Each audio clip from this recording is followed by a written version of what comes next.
Good morning, everybody, and welcome back to my snippets.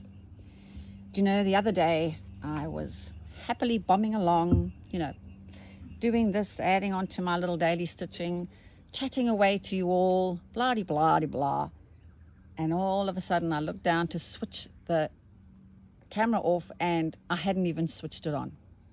So there I was, like a mad woman, talking to myself, and well, nobody was there. But in the meantime, I had added something onto here, and thank goodness I stopped because I want to show you a different kind of stitch that I was going to do there. So there you go. Progress made on my daily stitching, but it wasn't recorded at all. I received a really cute little, another pin cushion from lovely Margie, and some beautiful words. She comes to my classes. Some very funky kind of pins. Very handy. I love a pin cushion. So there you go. Okay, so let's get back to this. I'm really going to try hard to keep this in focus. I need to stay here, Jennifer. I might put that there so I know. Keep that in line with that. Okay, so I have gone ahead and I've added some little fine branches to that. I've also added little sequins. If you don't have any sequins or tiny sequins, add a bead. If you don't have a bead, add a colonial knot. Just add something. I think we need something. Well, I do on the edge of my the little arms of the twisted chain. They didn't have anything, so I didn't want to leave her naked, so I just added a few little bits and pieces to that. Now I'm going to move on, and I'm repeating myself. I am going to be using this, so the flowers that I'm going to be adding onto here are going to be, low loft flowers. They're not going to catch on anything. I am going to be using silk ribbon again, only because for me, it's instant gratification, and I just like doing it. Remember that if you don't have any silk ribbon, please just use a thread, because any of these stitches you can use a thread or a yarn, a wool, an embroidery crewel. So, be my guest.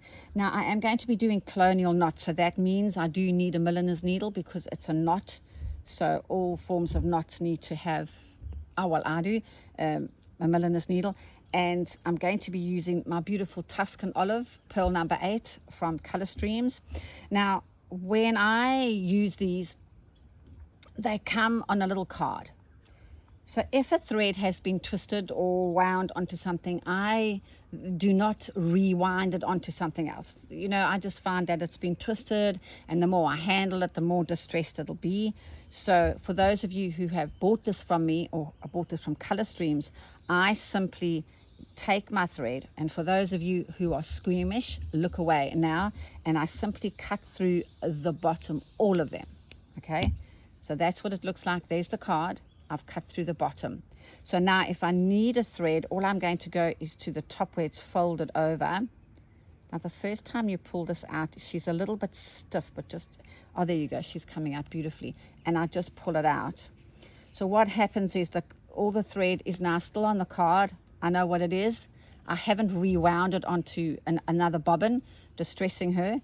And it's just the right amount of thread for me. So that's how I handle those threads. What I'm going to do quickly is just go over the stitch that I'm going to use. Actually, that might be a better idea rather than to, yes, that's a better idea. Now, I did have a beautiful pink one here that I was going to use, and I have no idea where it is. Here it is. So let me just show you what it looks like. First of all, in a thread. This is a pearl number 8. Juju, that's my little dog. She's morbidly obese. We don't know why, but she is the fattest little dog you've ever seen. Inside, Juju. Juju. All right, so here we go. Okay. So what it actually is, it's a lazy daisy, but it's got a bullion knot at the end. So should I get a bit closer? Let's try. So I'm going to make a lazy daisy. Oh, long thread, Jennifer. And I'm going to, so it goes back into the very same place, and I'm going to take a small bite out of my fabric. So it's like, at this point, it's a lazy daisy, no different. But then this thread is going to go underneath. It's going to wrap once, twice, 3 times, whatever flips your pancake.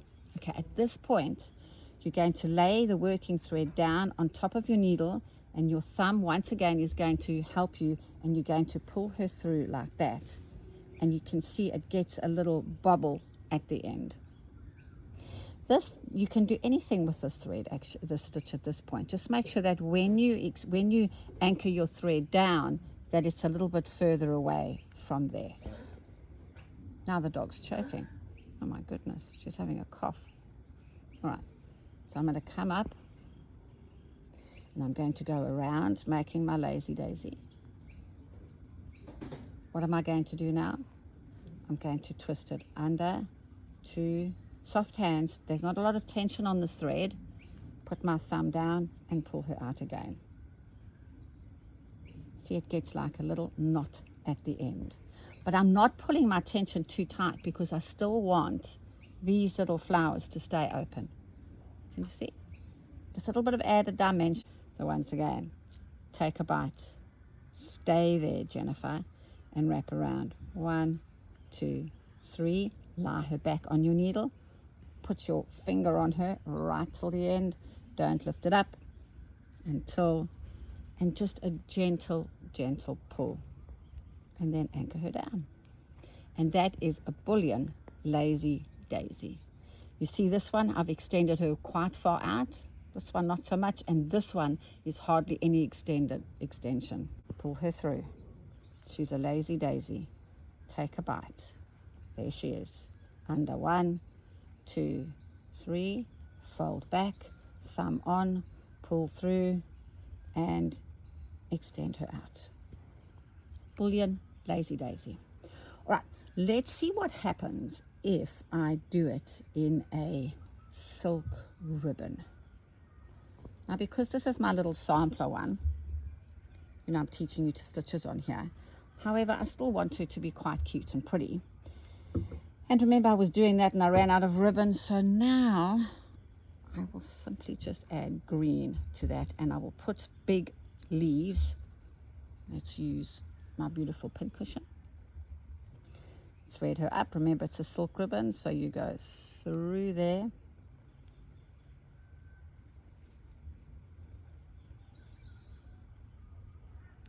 Through there. Through there, pull through, and there we go. We are good to go. I've used a 7mm silk ribbon there, and obviously a Chenille number 22 needle, because that is what I have to use for silk ribbon. The thread count of this linen is very, very loose, so you have to make nice juicy knots in the thread. Okay, so here we go again. Underneath once, underneath again. There she is. She's not twisted. I'm going to lie her down. Come on, untwist. There she is. Thumb on her. Pull her through. And she gets a kind of little, can you see? She's got a little thing on the end.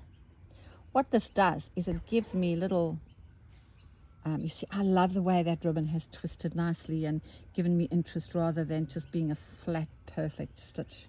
What this twisted lazy daisy does, a Bullion lazy daisy does, is it just gives texture to the end of your lazy daisy and makes it kind of pointy. Because when I do my flowers on this is what I'm going to be using for my petals on my hexagon project.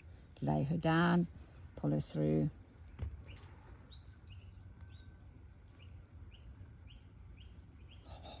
I've opened her up. Can you see? Isn't that lovely? So there's a bit of a gap here, so I'll have to come in here, won't I?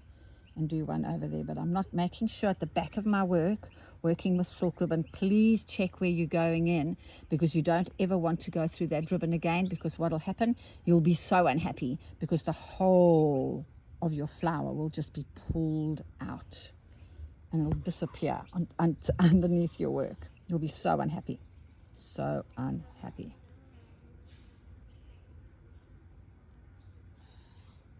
For the last 2 days, I've been teaching at Kim's, where I teach twice a month, sorry. The shop is called Kim's, Kimz. It's in Warana here on the Sunshine Coast. They sell machines. Oh, I'm very cack-handed here. They sell machines, a large amount of fabric, silk ribbon, threads, and I teach there. It's a lovely, lovely shop. That's where Corinne joined us. I'm having trouble with this. Is that the thread count of my linen is very, very low. So what's happening underneath my work, it's the hole that I'm making is actually expanding out, and it's allowing my ribbon to kind of connect to something else. So you always be mindful actually of the kind of fabric that you're working with. Even though I had stabilized it, it's still giving me a little bit of hassle. My stitches aren't as clean as I would like them to be, but it's fine. So that there, with a great amount of difficulty, is actually a Bullion Lazy Daisy. So I'm going to just start this off here. Now, when I do flowers, I find it much easier if I do all my colonial knots first, my centers first, and then I work around that. Now, I've put that flower quite high up. I'm wondering if that's going to be the right place. Let's just get rid of her. You see, that's the chalk. That's so divine. It just goes. Oh yeah, it was okay. It was okay. All right, so I'm going to do a whole lot of colonial knots.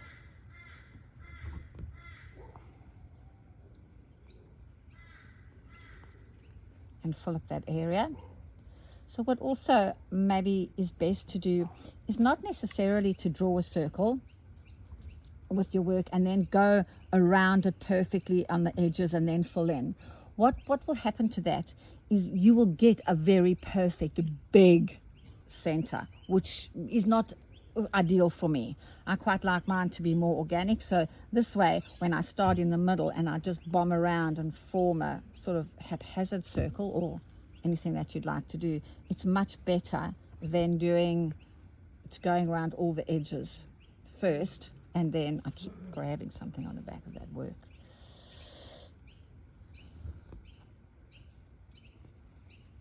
So today I'm deliberately making my colonial knots a little bit different, so it's not a flat surface.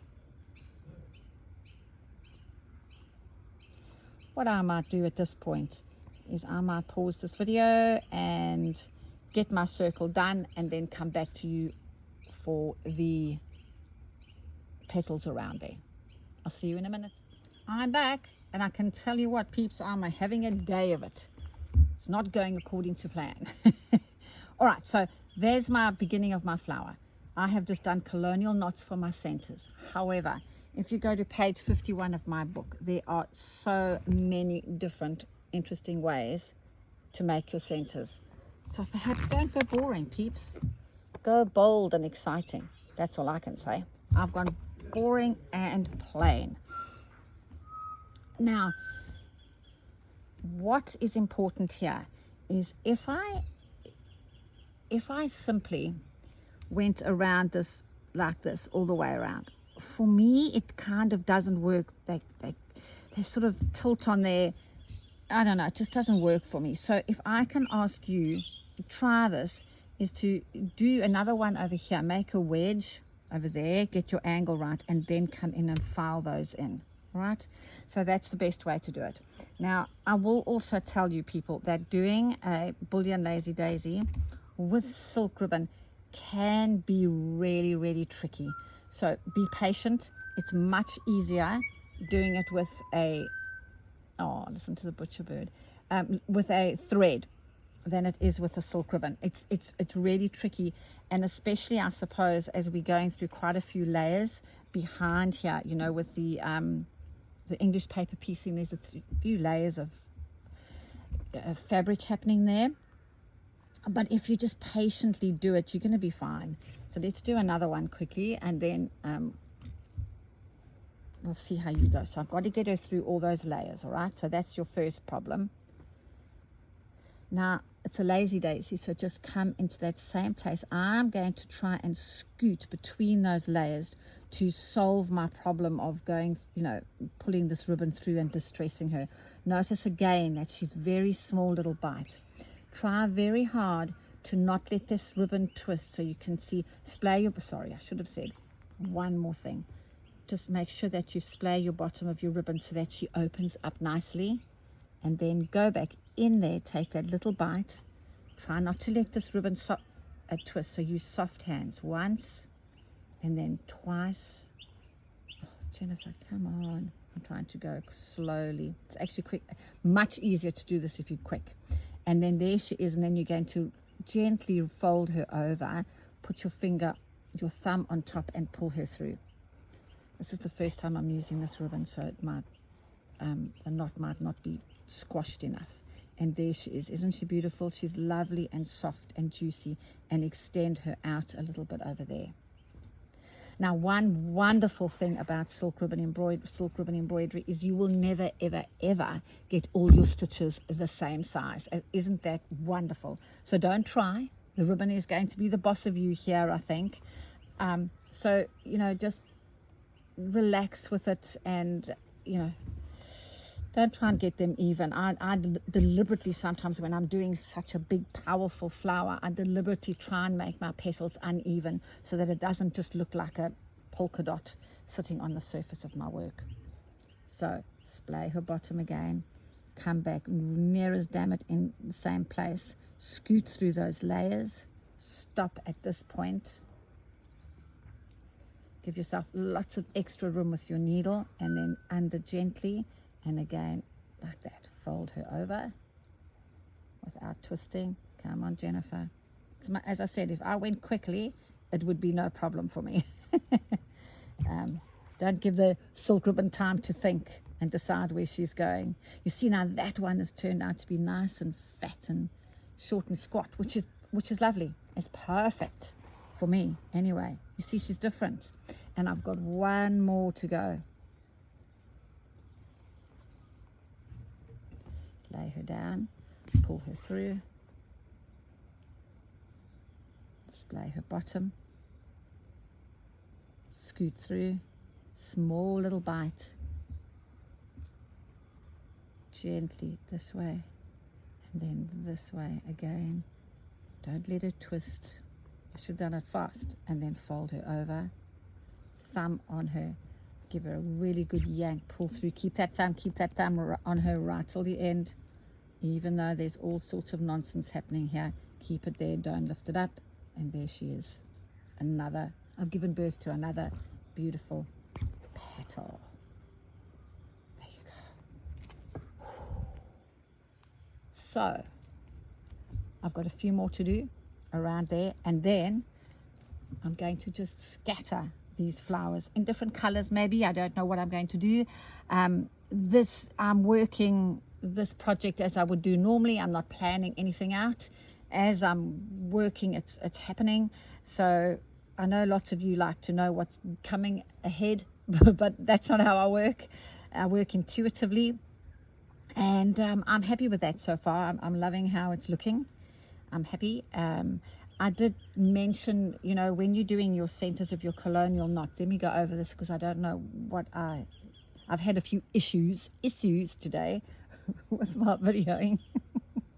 So when you're doing your colonial knot center, and you've drawn a circle, for example, just don't go all the way round first and then fill it in. Rather, just start in the middle and randomly fill that center in. Because if you do it the outside first, yes, you get a perfect outside and it looks lovely, but it's too perfect and it looks too big. So just think more random centers. But as I said, go to page 41 here and see what you can find in your stash, because we've all got something in our stash, a button or something like that. There's a little fat dog. She's going to bark again. And with that, I'm heading off to Brisbane to teach the lovely ladies of Queensland Quilters, and I will see you around. Thanks for your time again. Bye for now.